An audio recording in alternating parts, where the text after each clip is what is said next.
Hi, welcome back to my channel, Andy TV. Nagbablog nga po ako ng iba't ibang uri ng natural na halamang gamot. Kung bago lang po kayo dito sa channel ko, huwag niyo kalimutan mag-subscribe, mag-likes. Huwag na rin pong kalimutan i-share sa friends and family kung mahilig po kayo dito sa ginagawa kong pagbablogs ng iba't ibang uri ng natural na halamang gamot. Pagturo ng tutorial na iba't ibang uri ng natural na halamang gamot. Bago ko po umpisahan pag-vlogs ko and pag-tutorial sa araw na to, nasasalamatan ko nga po yung mga subscriber ko. Thank you for all subscriber, all viewer. Thank you for new subscriber, new viewer. Maraming salamat po sa inyong suporta. Sana po ay patuloy niyo suportahan yung channel ko para lalo po mag-growth, para po natin matulungan na mahihirap natin mga kababayan, mga sa mga libreng gamutan. Sa tulong po ng channel na ito ay meron po kayo nakukuha ng libre gamot sa paligid ng bahay ninyo. Bali, ang tutorial ko po ngayon sa araw na to yung paano pa natin mapapanatili yung bata yung mukha natin. Siyempre, kayo, lalong-lalo na sa mga babae, gusto niyo yung palaging bata yung mukha ninyo para yung inyong mga mahal sa buhay, hindi kayo iwanan, saka kakit-akit ang mukha ninyo. Sino nga bang hindi gusto yung palaging bata yung mukha, lalo na kung edad 40 hanggang 60 ka, kailangan alagaan mo yung balat mo. Ito po yung tips ko sa inyo. Tapusin po ninyo hanggang sa dulo ang video. Tips number 1, gusto mo bang palaging bata yung mukha mo, lalaki, babae? Maaga po kayong matulog.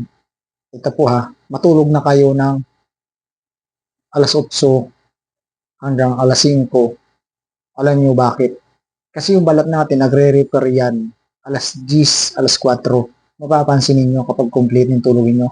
Pag gising niyo sa umaga, di ba, napapansin niyo yung balat niyo, sariwang-sariwa, saka medyo maputi siya, di ba? Yung maputi yung kutis mo. Ganun makikita, tapos medyo mapula-pula siya. Ganun yung makikita ninyo kapag kayo ay kompleto sa tulog. Kasi nga, nagre-repair yung balat natin alas 10 hanggang alas 4. Yan po yung tips number 1 sa mga edad na. Tips number 2, iwasan po natin palaging puyat para hindi tayo palagi na yung balat natin yung kulukulubot, tapos mapapansin mo kapag puyat ka, di ba, yung mata mo ang laki ng eyebag mo. Kapag kulukulubot yung mata mo, sa paningin ng iba, manalanin ka kapag palagi kang puyat, di ba, kulukulubot yung mukha mo, yung eyebag mo, parang ang tanda-tanda mo ng tingnan. Yan po, iwasan po natin na palaging puyat. Babae, lalaki, iwasan po natin palaging puyat para yung kutis natin ay mapangalagaan, palagi tayong bata tingnan ng mga tao, fresh na pas. Yan po yung tips number 2. Tips number 3, para mapangalagaan natin yung balat natin, huwag tayong manigarilyo araw-araw. Alam niyo bakit? Ang sigarilyo po ay talagang yan ay nakakasunog ng mukha o nakakatuyot ng balat. Alam niyo bakit? Ikaw ba naman manigarilyo ka araw-araw? Experiment mo. 10 years manigarilyo ka, kung makinis yung kutis mo, babae, lalaki. Di ba iitim yung labi mo? Yung gilagid mo, yung dito sa puno ng ngipin mo, di ba? Maitim yan.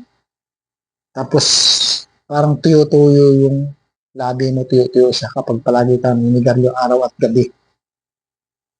Iwasan po natin manigarilyo araw-araw, lalo na kung tayo umiidad na, para yung ating kutis mapanatili na napakaganda. Sariwa siya. Yan po yung tips number 3. Tips number 4, para mapangalagaan natin yung ating kutis, huwag po tayo inom ng alak, lalo na yung mga red wine, white wine, tapos araw at gabi yung iniinom natin, babae, lalaki. Ang mangyayari po sa inyo, 40 pa lang kayo or 30, mapapansin niyo na ang tanda-tanda na ng mukha niyo, pero yung talagang edad ninyo bata pa, pero yung mukha ninyo ang danda na. Dahil kaya inom mo ng alak, red wine, white wine, iwasan ninyo. Tips number 4, kung gusto mo maganda ang kutis mo. Tips number 5, huwag tayong masyadong magbilad sa araw. Kung tayo ay gusto ninyo na mapangalagaan yung inyong kutis na press, babae, lalaki, lalo na kung ikinangingisda, magsasaka, o drivers, iba't ibang uri ng dinadrive mo. Kung kayo nag-asaka, nangingisda, iba't iba yung dinadrives mo, siyempre nakabilad sa araw yan. Maglagay kayo ng proteksyon, magsombrero kayo, tabunan ninyo ng kaunti yung mukha ninyo para hindi siya bilad na bilad sa sinag ng araw. Kasi kapag ikaw ay na-expose sa sinag ng araw o sikat ng araw, madali kang tatanda kahit bata pa yung edad mo. Yan po yung tips number 5. Tips number 6, problema. Yan, marami pong namamatay sa problema, maraming tumatanda sa problema. Stress pamilya, stress sa pera. Yun yung unang-una, stress sa pera, sa pamilya, stress sa anumang bagay. Yung mga problema na hindi para sa iyo, nagmarites ka, tapos nainis ka doon sa kausap mo. Siyempre, isipin mo yun, siyempre, stress ka. Makukulubot yung balat mo kung 10 years na stress ka, di ba? Experiment, comment sa baba. Totoo po ba sinasabi ko? Na pag stress ka, siyempre matanda agad yung mukha mo. Tatanda yung